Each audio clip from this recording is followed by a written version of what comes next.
اگر آپ لوگوں کے ساتھ یا آپ لوگوں کے جاننے والوں کے ساتھ کوئی پیرانارمل قصہ پیش آیا ہے تو ہماری ای میل آئی ڈی پر ہم سے شیئر کریں۔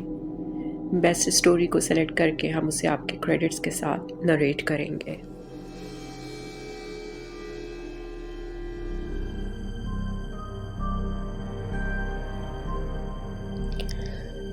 زوہا نے رو رو کر آنکھیں سجا لی تھیں کہ یہاں شادی نہیں کرنی، مگر اس کی ایک نہ سنی گئی اور تاریخ دے دی گئی۔ دراصل وہ لوگ برادری سے باہر شادی نہیں کرتے تھے اور زوہا اپنی کلاس فیلو ریان کو پسند کرتی تھی۔ ریان کی ماں 2 دفعہ آئیں پر ان سے معذرت کر لی گئی۔ اب کوئی چارہ نہ بچا تھا کہ یہ شادی ہونا تھی۔ زوہا روز ریان سے بات کر کے روتی۔ ریان سے اس کی حالت دیکھی نہیں جا رہی تھی۔ پھر ایک مشورہ ریان نے زوہا کو دیا جسے سن کر زوہا مطمئن ہو گئی اور کافی خوش بھی۔ اسے لگا اس طرح وہ اپنے من کی مراد پا لے گی۔ بس نکاح سے پہلے بھی وہ ریان سے رابطے میں رہی۔ دونوں کے دل بے چین تھے اور پھر وہ رخصت ہو کر خضر کی دلہن بن کے اس کے گھر آ گئی۔ سب رسموں کے بعد جب خضر کمرے میں آیا تو بہت خوش تھا۔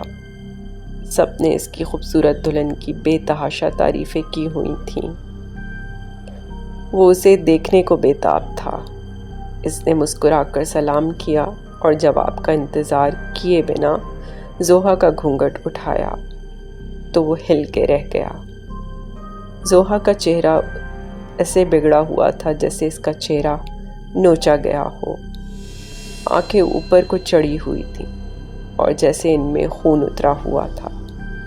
خضر جھٹکے سے بیڈ سے اٹھا۔ اس نے بہت خوف سے زوہا سے پوچھا، یہ کیا حال بنایا ہوا ہے؟ کیا ہوا ہے آپ کو؟ وہ ایک جست میں اس تک پہنچی اور اس کی گردن دباتے ہوئے عجیب آواز میں بولنے لگی، یہ میری دلہن ہے، تو کرے گا شادی؟ بول، تو کرے گا؟ میری دلہن سے شادی کرے گا؟ میں تیری جان لے لوں گی۔ وہ مردانہ آواز میں چیختی جا رہی تھی اور اسے گردن سے پکڑ کر جھٹکے دے رہی تھی۔ خضر پوری طاقت سے اس سے خود کو چھڑوا کر باہر کی طرف بھاگا اور کنڈی لگا دی۔ گھر والوں کو اٹھایا اور اکھڑی سانسوں سے کھانستے ہوئے سب ماجرا سنایا۔ کمرے سے ہلکی ہلکی غرانے کی آوازیں آ رہی تھیں۔ تمام قصہ سن کر کسی کی کمرے میں جانے کی ہمت نہیں ہوئی۔ جب آوازیں آنا بند ہوئیں تو 4-5 بج رہے تھے۔ خضر کے بھائی خضر اور والد صاحب ہمت کر کے کمرے میں گئے تو زوہا زمین پر آڑی ترچھی پڑی تھی۔ اسے بیڈ پر لٹا کر صبح تک کا انتظار کیا گیا اور صبح ہوتے ہی اس کے گھر والوں کو بلوا لیا گیا اور کافی ناراضگی کا اظہار کیا کہ آپ کی لڑکی پہ سایہ تھا، آپ نے ہم سے اتنا بڑا دھوکہ کیوں کیا؟ اس نے ہمارے بیٹے پہ حملہ کیا، اگر کچھ ہو جاتا تو آپ اس کو ابھی اسی وقت ساتھ لے جائیں، آپ کا سامان ہم بھجوا دیں گے۔ زوہا کے اماں ابا تو بالکل سن ہو گئے تھے۔ ان کے تو وہم و گمان میں نہیں تھا کہ ان کی بچی کے ساتھ یہ معاملہ بھی ہو سکتا ہے۔ وہ اسے گاڑی میں ڈال کر گھر لے آئے۔ جب اسے ہوش آیا تو وہ بہت روئی۔ اسے کچھ یاد نہیں تھا اور پھر شام ہوتے ہی وہ غرانے لگی، سب پہ حملے کرنے لگی، جسم کی پوری طاقت استعمال کرتی۔ بھائی کے دوست نے کوئی عامل بتائے۔ عامل نے کہا علاج میں وقت لگے گا، مگر علاج کے دوران زوہا کا سامان اور طلاق نامہ آ گیا۔ سب پہ قیامت بیت گئی۔ اس کا گھر بسنے سے پہلے اجڑ گیا۔ وہ عدت میں تھی۔ کچھ دنوں میں اس کی عدت ختم ہونے والی تھی۔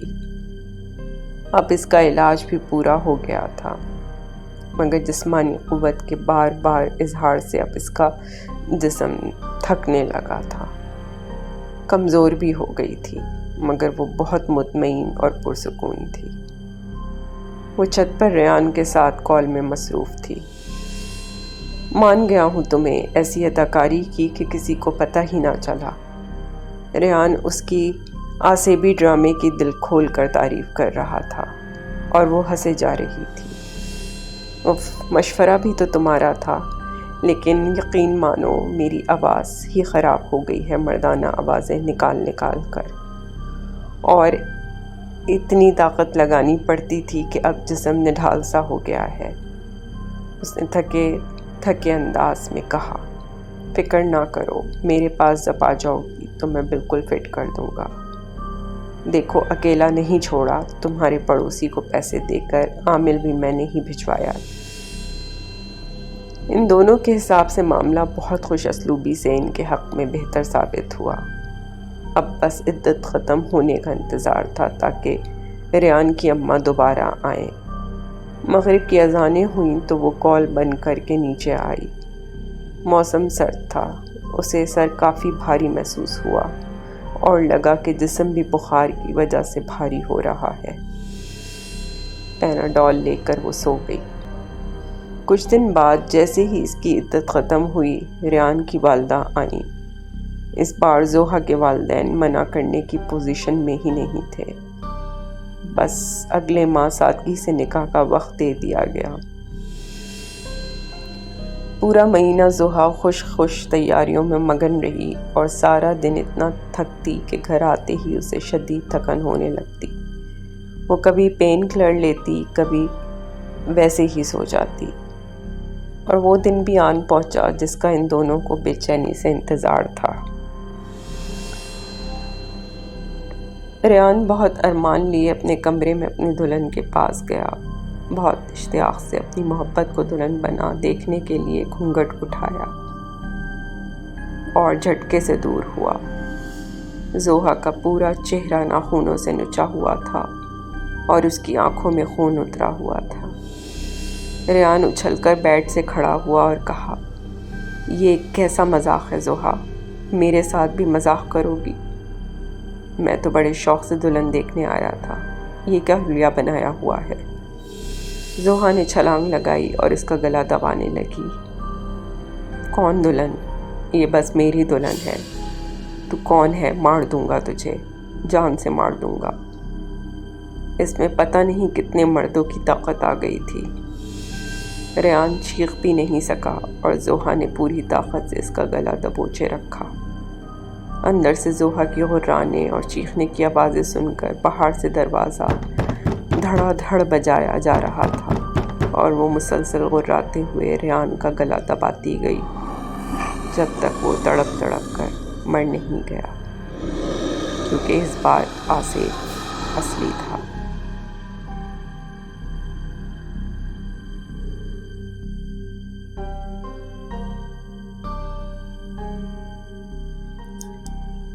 کام کی زیادتی کے باعث انیتا کو آج دفتر میں کافی دیر تک بیٹھنا پڑا تھا۔ باہر نکلی تو سورج تقریباً غروب ہو چکا تھا۔ دن کی روشنی میں اندھیرے کی اچھی خاصی ملاوٹ ہو چکی تھی۔ اس نے تیزی سے قدم اٹھائے تاکہ مکمل اندھیرا ہونے سے پہلے گھر پہنچ جائے۔ تیزی سے گہرے ہوتے اندھیرے اور گھر جلد پہنچنے کی فکر میں اسے سڑک کے عین بیچ میں بیٹھا ہوا کتا نظر نہ آیا اور وہ اسے اپنے پاؤں تلے رونتے ہوئے گزر گئی۔ کتا مارے درد کے بلبلا اٹھا اور اسے کاٹنے کے لیے اس کی طرف لپکا۔ اس سے پہلے کہ وہ انیتا کی ٹانگ اپنے دانتوں میں جکڑتا، انیتا نے آؤ دیکھا نہ تاؤ دوڑ لگا دی۔ کتا اسے یوں فرار ہوتے دیکھ کر اس کے پیچھے بھاگا۔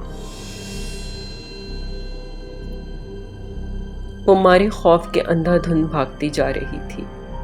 اس بھاگ دوڑ اور پریشانی میں اسے بالکل اندازہ نہ ہو سکا اور وہ سڑک کے ساتھ ساتھ تاحد نگاہ پھیلے ہوئے اس گھنے اور تاریک جنگل میں جا گھسی کہ جس کی خوفناکی کے باعث لوگ دن کے وقت بھی ادھر جانے سے گریز کرتے تھے اور حکومت کی جانب سے بھی اس میں داخلے کی ممانعت تھی۔ جانے وہ کتنی دیر تک بھاگتی رہی۔ جب وہ دوڑتے دوڑتے تھک گئی تو ذرا دم لینے کو رکی۔ اس نے دائیں بائیں نظریں گھمائی تو مارے خوف کے اس کے حلق سے ایک زوردار چیخ برآمد ہوئی۔ جنگل کے اس حصے میں آگ کے الاؤ کے سامنے ایک ننگ دھڑنگ سادھو آسن جمائے بیٹھا تھا۔ اس کے ارد گرد انسانی ڈھانچے، خون سے بھرے دبے پتلے، ایک کالا بت اور بے شمار چھوٹی بڑی ہڈیاں پڑی ہوئی تھیں۔ انیتا کی چیخوں کی وجہ سے سادھو کا ارتکاز ٹوٹ گیا۔ اس کا چلہ ادھورا رہ گیا تھا۔ اپنی مہینوں کی محنت کو یوں اکارت جاتا دیکھ کر وہ تو جیسے پاگل ہی ہو گیا۔ انیتا کی چیخوں کے ساتھ ساتھ سادھو کی غیظ و غضب بھری دھاڑیں بھی گونجنے لگیں۔ اس کی چیخ و پکار نے جنگل کو جگا دیا تھا۔ یوں لگ رہا تھا جیسے ہزاروں بدروحیں اس کی ناکامی پر قہقہے لگا رہی ہوں۔ اتنا بھیانک ماحول دیکھ کر انیتا خوف کے مارے وہیں گری اور بے ہوش ہو گئی۔ سادھو غصے کے مارے ابھی تک چیخ رہا تھا۔ اس کا بس نہیں چل رہا تھا کہ اس لڑکی کی گردن مروڑ دے۔ وہ اپنا خنجر لیے انیتا کی طرف لپکا۔ وہ چاہتا تھا کہ انیتا کو وہیں پہ ختم کر دے، لیکن انیتا کا حسن دیکھ کے وہ دنگ رہ گیا۔ اس کی آنکھوں میں اترا خون حوث کے رنگ میں ڈھلنے لگا۔ وہ کچھ سوچ کے چپ ہو گیا اور جھک کے انیتا کو بازوؤں میں اٹھا لیا۔ وہ اسے بازوؤں میں اٹھائے جنگل سے باہر لے آیا اور سڑک کے کنارے اگی ہوئی جھاڑیوں میں چھوڑ کے خود غائب ہو گیا۔ وہ ساری رات بے ہوشی کی حالت میں وہیں پڑی رہی۔ صبح کا اجالا ہونے لگا تو اس کی بے ہوشی کا زور ٹوٹ گیا۔ وہ ہڑبڑا کر اٹھ بیٹھی۔ اس نے ارد گرد کا جائزہ لیا، لیکن کچھ سمجھ نہیں آ رہا تھا کہ وہ کہاں ہے۔ کچھ دیر وہ یوں ہی گمسم کیفیت میں بیٹھی رہی۔ اچانک اسے اپنے ساتھ کسی کی موجودگی کا احساس ہوا۔ مڑ کر دیکھا تو پاس بیٹھی ایک کالی سیاہ بلی پر نظر پڑی۔ بلی کی آنکھوں سے ٹپکتا غصہ دیکھ کے وہ کپ کپا اٹھی اور جلدی سے اٹھ کر سڑک کی طرف بھاگی۔ وہ اندازے کے مطابق سڑک کے کنارے کنارے چلنے لگی اور جلد ہی مین روڈ پر جا پہنچی۔ ٹیکسی ڈرائیور کو ایڈریس سمجھا کر وہ تھکن اور بخار سے ٹوٹتے جسم کے ساتھ ٹیکسی کی پچھلی سیٹ پر ٹھہسی گئی۔ گھر پہنچنے کے بعد وہ پورا ہفتہ بخار میں تپتی رہی۔ اسے گھر والوں کو بتانے کا موقع ہی نہ ملا کہ اس کے اوپر کیا بیتی تھی۔ اس دوران کمرے کی کھڑکی میں وہی کالی بلی روز آ بیٹھتی اور اسے یوں بے سدھ دیکھ کر واپس لوٹ جاتی۔ آہستہ آہستہ انیتا کی طبیعت سنبھلنے لگی۔ وہ روز بلی کو آتا جاتا دیکھتی رہتی۔ آخر ایک دن اس نے بلی کو اشارے سے اپنے پاس بلایا۔ بلی بھی جیسے اس بلاوے کی منتظر تھی، چھلانگ لگا کے اس کے بیڈ پر آ بیٹھی۔ انیتا بلی سے مانوس ہونے لگی، اس کے ساتھ وقت گزارنے لگی۔ آہستہ آہستہ اس کی یادداشت سے وہ واقعہ محو ہو گیا۔ انیتا کے سو جانے کے بعد بلی کی شکل میں موجود وہ سادھو اپنا اصل روپ دھار لیتا اور ساری رات انیتا کے جسم سے کھیلتے گزار دیتا۔ صبح انیتا اپنے جسم پر نیل اور بلی کی کھروچیں دیکھ کے حیران ہوتی رہتی، لیکن اس کی سمجھ میں کچھ نہ آتا کہ معاملہ آخر ہے کیا۔ آہستہ آہستہ اس کا جسم داغ دھبوں سے بھرتا جا رہا تھا، لیکن اس کی سوچنے سمجھنے کی صلاحیت جیسے کسی نے سلب کر لی تھی۔ وہ اپنے لیے کچھ بھی کرنے سے قاصر تھی۔ وہ جو کبھی بہار میں کھلے ہوئے پھول جیسی تھی، دھیرے دھیرے مرجھانے لگی اور ایک دن موت کی زرد آندھی اسے اپنے ساتھ اڑا کر لے گئی۔ اس کے مرنے کے بعد وہ کمرہ ہمیشہ ہمیشہ کے لیے بند کر دیا گیا ہے، مگر چاندنی راتوں میں اس کمرے میں سے کسی بلی کے رونے کی آواز آج بھی سنائی دیتی ہے۔ اگر آپ کو یہ سٹوری پسند آئی ہے تو پلیز لائک، سبسکرائب اور شیئر ضرور کریں، اور مجھے کمنٹس میں بتائیں کہ آپ کو اس سٹوری میں کیا اچھا لگا اور کیا نہیں۔ آپ کی سپورٹ کا بہت بہت شکریہ۔